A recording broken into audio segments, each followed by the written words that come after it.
Audiobook Muhammad. Kisah hidup Nabi berdasarkan sumber klasik karya Martin Lings, Abu Bakar Siraj al-Din. Kita memasuki bab ke-11, Perjanjian Kehormatan. Setelah selesai berdagang di Syria, Abu Thalib kembali ke Mekah bersama kemenakannya yang melanjutkan lagi hidupnya seperti sebelumnya. Meskipun demikian, Abu Thalib melihat Muhammad seperti halnya Abbas dan Hamzah telah terlatih dalam menggunakan senjata perang. Hamzah ditakdirkan menjadi lelaki yang tinggi besar dan sangat kuat. Ia menjadi ahli pedang dan jago tempur. Postur Muhammad dan kekuatannya sedang. Ia ahli dalam memanah dan sangat berbakat menjadi seorang pemanah ulung seperti nenek moyangnya Ibrahim dan Ismail. Kekuatan utamanya dalam keahlian ini adalah ketajaman pandangan matanya. Ia memiliki reputasi dapat menghitung 12 bintang dari konstelasi Pleiades.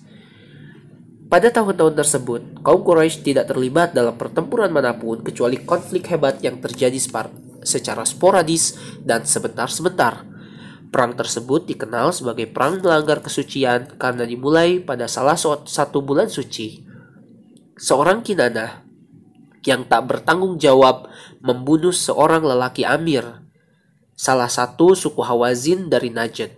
Orang itu lalu melarikan diri ke dalam benteng kota Khaybar yang kokoh. Peristiwa itu terus berlanjut sesuai dengan pola kebiasaan di padang pasir, bahwa kehormatan menuntut balas dendam. Karena itu, suku pihak terbunuh menyerang Kinanah sebagai suku pihak pembunuh, dan Quraisy ikut terlibat sebagai sekutu Kinanah. Konflik tersebut berlangsung selama 3 atau 4 tahun, kendati yang benar-benar bertempur hanya 5 hari. Pada saat itu, pemimpin Bani Hashim adalah Zubair, saudara kandung ayah Muhammad. Seperti juga Abu Thalib, Zubair dan Abu Thalib membawa serta keponakannya dalam salah satu pertempuran tersebut. Tetapi mereka menganggap Muhammad masih terlalu muda untuk ikut bertempur. Maka ia hanya diizinkan membantu mengumpulkan panah-panah musuh yang meleset dan memberikan kepada pamannya agar dapat digunakan kembali untuk menyerang balik. Namun, pada salah satu pertempuran di mana Quraisy dan sekutunya mengalami hari yang paling buruk, Muhammad diizinkan untuk menunjukkan kemampuannya sebagai pemanah yang kemudian dipuji karena kehebatannya. Perang itu mendorong tumbuhnya perasaan tak puas di hati setiap penduduk terhadap hukum padang pasir. Sebagian besar pemuka Quraisy telah melakukan perjalanan ke Syria. Mereka menyaksikan langsung bagaimana keadilan ditegakkan di kerajaan Roma. Demikian juga di Abisinia yang meraih keadilan tanpa harus melakukan pertempuran. Namun, di Arab tidak ditemui sistem hukum di mana korban kriminal atau keluarganya bisa mendapatkan ganti rugi. Di samping itu adalah wajar bila perang melanggar kesucian seperti konflik-konflik lain sebelumnya membuat banyak orang memikirkan bagaimana cara dan strategi untuk mencegah peristiwa itu terulang kembali. Namun, kali ini hasilnya lebih dari sekedar pemikiran dan kata-kata. Sejauh menyangkut orang Quraisy, mereka kini bersiap-siap untuk bertindak dan rasa keadilan mereka diuji dengan peristiwa memalukan yang terjadi di Mekah pada minggu-minggu pertama setelah berakhirnya pertempuran. Seorang pedagang dari pelabuhan Yemeni Zabit menjual barang-barang berharga kepada seorang terkemuka dari Bani Saham. Setelah mengambil barang-barang tersebut, orang Saham itu tidak mau membayar harga yang dijanjikan. Pedagang yang dirugikan itu, seperti yang diketahui persis oleh pembeli yang curang itu, adalah orang asing di Mekah dan tidak memiliki teman atau pelindung yang dapat dimintai bantuan. Namun, ia tidak takut terhadap perlakuan curang orang-orang lain.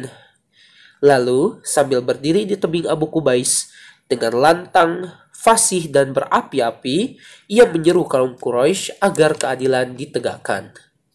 Tanggapan segera datang dari kebanyakan kabilah yang tidak memiliki ikatan persekutuan dengan Saham. Quraisy menghendaki semuanya agar bersatu padu tanpa memihak pada salah satu kabilah. Namun, sebagai keturunan Qusay, dalam persatuan tersebut masih terdapat sebuah ketegangan yang akut yang memecah mereka menjadi 2 kelompok. Kelompok Harum dan kelompok sekutu. Dan Saham adalah bagian dari kelompok kedua. Salah seorang pemimpin di kelompok pertama dan juga seorang yang terkaya di Mekah saat itu adalah pemimpin Taim, Abdullah ibnu Jud'an. Kini, ia menawarkan rumah luasnya sebagai tempat pertemuan bagi seluruh pecinta keadilan. Hanya Bani Abdul Syam dan Naufal yang tidak hadir, sementara Bani Hashim, Bani Muthalib, Bani Zuhrah, Bani Asad, dan Bani Taim semuanya terwakili dan ke dalam mereka kini bergabung Adi, salah satu kabilah dari kelompok sekutu.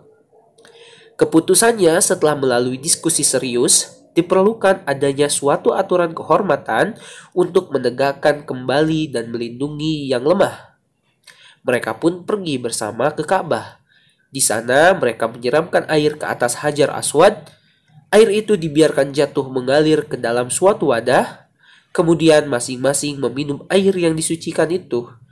Dengan meletakkan tangan kanan di atas kepala, mereka berikrar bahwa setiap terjadi kejahatan di Mekah, mereka akan bersatu padu menegakkan keadilan, melawan pihak yang menganiaya dan membela pihak yang teraniaya, tanpa memandang mereka berasal dari Quraisy atau dari luar kota. Orang sahab itu kemudian dipaksa membayar hutangnya dan tidak satupun kabilah abstain dalam perjanjian itu menawarkan bantuan mereka. Bersama pemimpin Bani Taim, Zubair dari Bani Hashim merupakan salah seorang penggagas aturan ini. Ia membawa serta kemenakannya Muhammad yang turut berikrar.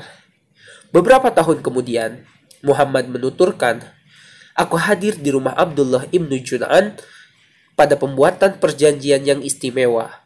Aku tidak akan menggantikan keikutsertaanku itu demi segerombol unta merah. Dan jika sekarang dalam Islam aku diundang untuk menghadirinya, aku akan dengan senang hati menyambutnya." Dalam kesempatan itu, hadir pula sepupu tuan rumah mereka, Abu Quhafah dari Bani Taim bersama putranya Abu Bakar. Usianya 1 atau 2 tahun lebih muda dari Muhammad dan di kemudian hari menjadi sahabat terdekatnya. Itulah bagian akhir dari bab ke-11. Selanjutnya kita akan sambung ke bab berikutnya, bab 12 yang berjudul seputar pernikahan.